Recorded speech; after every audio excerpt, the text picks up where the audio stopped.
casa que la festa bull, feu dolços de nata i coques de brull, polimenteu fustes i emblanqueneu murs, perquè Carles d'Àustria ha xurat els furs. Jo vinc d'un silenci que no és resignat, d'on comença l'horta i acaba el secà, d'esforç i blasfèmia perquè tot va mal.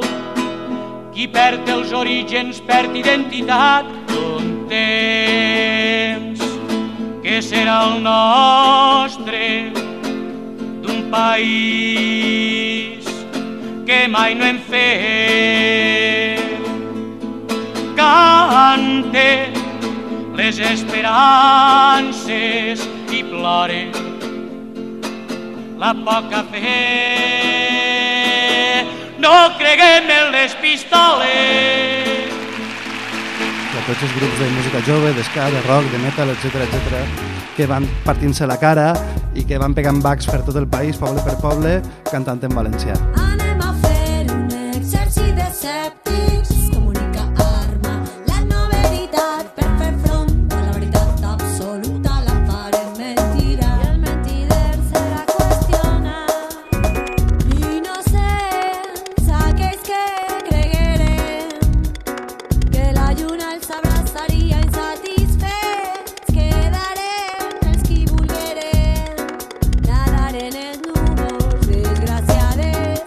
Els verem moltes de les que esperaven besar les estrelles desgraciades, les que esperaven besar les estrelles. O ens repobrem la nostra unitat o serem destruïts com a poble.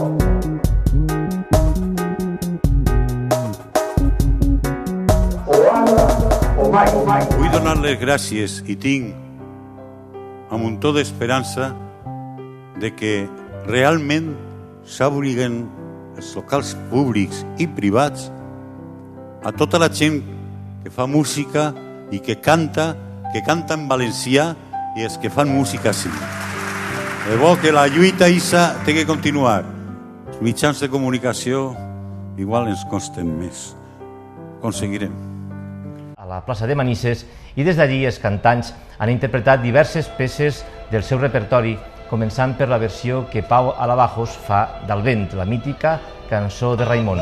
Un centenar llarg de persones han acompanyat l'acció reivindicativa i entre elles alguns polítics ben coneguts com ara Gloria Marcos i Enric Morera, líders d'Esquerra Unida i del Bloc respectivament. Demanar és una miqueta d'atenció no només dels mitjans de comunicació públics, sinó també de les institucions i les administracions que des de fa 20 anys que no presten atenció al que seria la música feta en valencià. No? Crec que estem reivindicant un espai que jo crec que ens mereixem per el nostre treball cadascú i en el dia a dia. I donar suport a tota la gent que està així ara, una gran quantitat de grups i de solistes amb molta qualitat i que no tenen eixida dins del que és el territori valencià.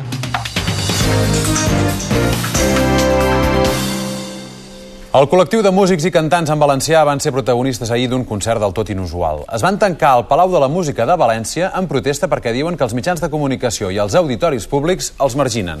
Al final, més d'un centenar de persones els van acompanyar en el recital que van improvisar durant 2 hores a la cafeteria del Palau. Un a un o en grup anaven entrant al Palau de la Música obeint a una convocatòria semiclandestina. Quan ja n'eren un grapat, els responsables de l'auditori mostraren el seu desconcert. Els músics i cantants en valencià denuncien el tracte discriminatori que reben dels mitjans i les institucions públiques valencianes, començant pel Palau. Des que governa el Partit Popular, així no ha actuat mai ningú de la plataforma de músics i cantants en valencià. La radiotelevisió valenciana ens ignora sistemàticament, ens censura. També el regidor de Seguretat Ciutadana va invitar-los a anar-se'n, però el col·lectiu havia decidit donar la nota. Quan vulguis vine a cantar tu. Fem el contracte ara mateix. Obrim pas. Triga el contracte ja. Porta el contracte. Està en Barcelona. Perquè com així vostès no... M'entens? Potser fos un fet amb algú que estimés abans d'un bombardeig. A poc es queden afònics en este concert improvisat en la cafeteria de l'auditori, envoltats de policia i amb un munt de gent que els encoratjava des de fora perquè les autoritats no en deixaven entrar més. El tancament va acabar pacíficament.